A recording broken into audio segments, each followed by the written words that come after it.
Hora de conversar com o Felipe Killing. É impressionante como todos os elementos, as notícias, as novas informações que têm surgido vão se encaixando e sugerindo que aquilo de que Daniel Alves foi acusado, de fato aconteceu. Aliás, eu quero dar meus 2 centavos sobre as investigações depois da fala do Killing, mas antes, o Killing, não tá bonita a situação do jogador da seleção, hein? Bom dia.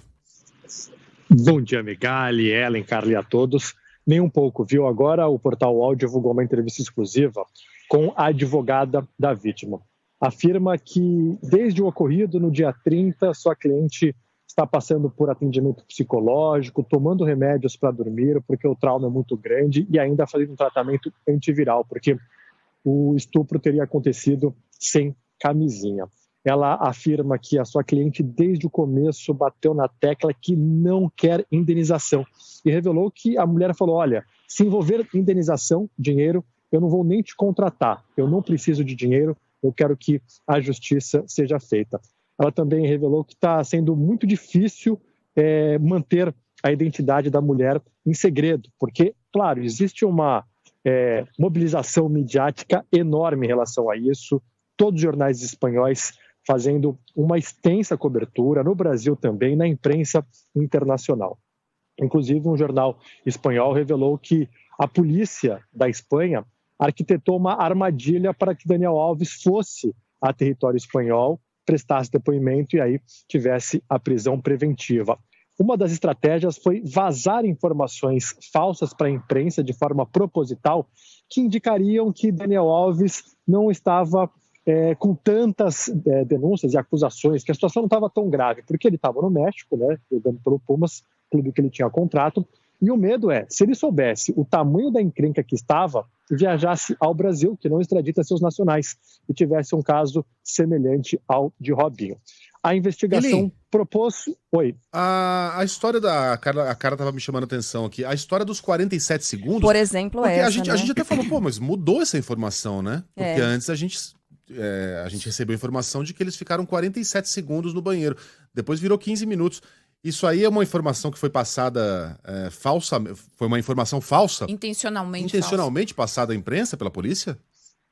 Exatamente, de acordo com o jornal El Correio, essa foi uma informação falsa passada de forma intencional para mostrar, olha, Daniel Alves, não tem tantas evidências assim contra você. E aí a justiça precisava que Daniel Alves fosse à Espanha. Infelizmente, a sogra dele acabou morrendo há pouco mais de uma semana, ele foi para o enterro e aí falaram, olha, vem aqui para uma conversa informal esclarecer os fatos. Só que essa conversa informal aconteceu depois da investigação já ter colhido dezenas de depoimentos de pessoas que estavam na casa noturna e estar com muitas provas contundentes ou indícios muito contundentes.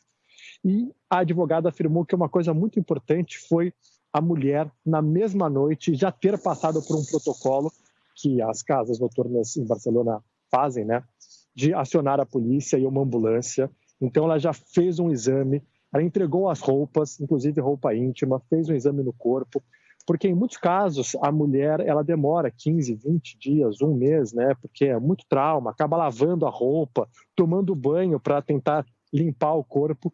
E outro fato que ela destacou é que a sua cliente quase não bebeu durante a noite. Então, ela lembra muito bem do que aconteceu. E uma câmera acoplada no uniforme de um policial registrou os primeiros relatos da mulher na noite do dia 30, a madrugada do dia 30 para o dia 31 de dezembro. E esse relato, ele se mantém durante todos os outros depoimentos. Então a mulher, ela deu esse primeiro relato para a polícia quando chegou à casa noturna. Ela dá um outro relato no hospital, depois um outro relato na delegacia, e aí um outro relato para a juíza. Então são 4 relatos e é muito importante que se tenha uma consistência, e a cliente dela conseguiu manter isso. O Daniel Alves, ele está no presídio Brians 2, está dividindo cela com outro brasileiro, que chama-se Coutinho, também acusado de violência sexual. A defesa de Daniel Alves deve apresentar hoje um recurso para que ele tenha liberdade provisória. Ele contratou um advogado super famoso na Espanha, que já defendeu o Daniel Alves, políticos. O Barcelona, num caso contra o Neymar, é um cara conhecido como toga de ouro, né? Porque ele consegue vários acordos e consegue muitos benefícios aos seus clientes. mas diante de tantas informações, de tantas evidências e depoimentos contundentes, e a vítima não querer nenhum tipo de acordo ou indenização, a situação de Daniel Alves é bastante complicada perante a justiça. É pouco provável que a justiça conceda a liberdade provisória. 23 anos tem essa moça. Você, ouvinte aí da rádio, conhece alguém de 23 anos? Tem uma filha de 23 anos? Gente. Imagina a situação pela qual essa moça passou, essa garota passou. Porque ela estava na boate com outras amigas, e aí elas foram convidadas a entrar numa área VIP, né, Killing? Que garota que tá numa boate que fala assim, poxa, legal, vou. Vai até lá, e aí começa o abuso.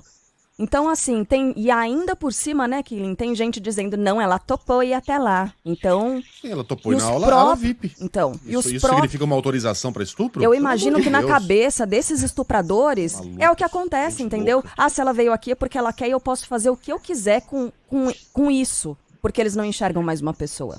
Eles enxergam algo. E aí, a partir daí, eles podem fazer o que eles quiserem. Como é que pode alguém duvidar do relato? E duvidaram, né? Muita gente duvidou do relato dessa moça. Duvidando. Olha, em 2019 foi quando a Espanha... O Killing já trouxe essa informação pra gente. A Espanha aprovou uma lei muito mais dura contra ataques sexuais. É a Lei da Garantia Integral da Liberdade Sexual. E não é que eles tornaram as penas mais duras, tornaram, mas não foi só isso, né? Geralmente, quando medidas que funcionam não são simples, elas são complexas, demandam muitas mudanças na própria sociedade. Por exemplo, casas noturnas foram obrigadas a se preparar para a eventualidade de ataques sexuais como este, supostamente cometido pelo Daniel Alves, na forma de câmeras, na forma de seguranças treinados. São protocolos específicos, né, para esse tipo de ação. E, gente, tá tudo acontecendo de forma exemplar na Espanha, é isso que eu queria dizer. É impressionante, tudo funcionou. Será que aqui no Brasil, e, aliás, em qualquer parte do mundo, também não gosto dessa vira-latice, se fosse no Brasil, não sei, talvez funcionasse, mas geralmente uma casa noturna não ia assumir essa responsabilidade. Ia falar, aconteceu isso com você, vai lá na polícia. Vê lá com a polícia, não é com a gente. Não foi o que aconteceu. Ela foi acolhida pelos seguranças, um policial foi chamado, o policial tinha uma câmera no peito que funcionava e pôde captar as primeiras reações dela. O local foi isolado, a perícia foi realizada, sêmen foi encontrado, o nome dela não foi divulgado, não vazou.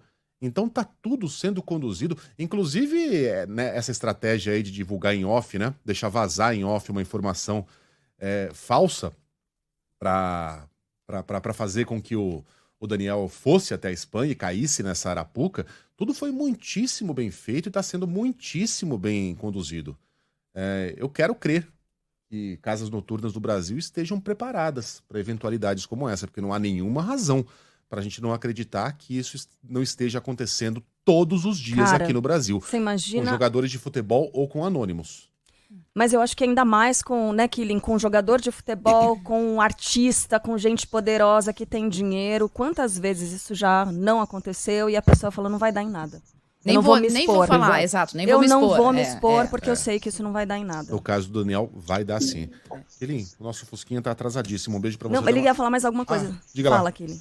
Rapidinho, claro. Aqui é uma unidade específica da polícia, né, que investiga violência sexual, e isso foi muito importante, porque essas pessoas são treinadas a lidar com a vítima, foram várias mulheres que acolheram essa vítima, então isso também ajudou ela a se sentir mais confortável para denunciar, porque tudo isso, esse exemplo que pode ser um marco na justiça espanhola e servir de outros exemplos, partiu da denúncia de ela se sentir confortável para levar esse caso adiante mesmo contra um jogador de futebol super famoso. Beijo, Killing, até amanhã. Beijos, até.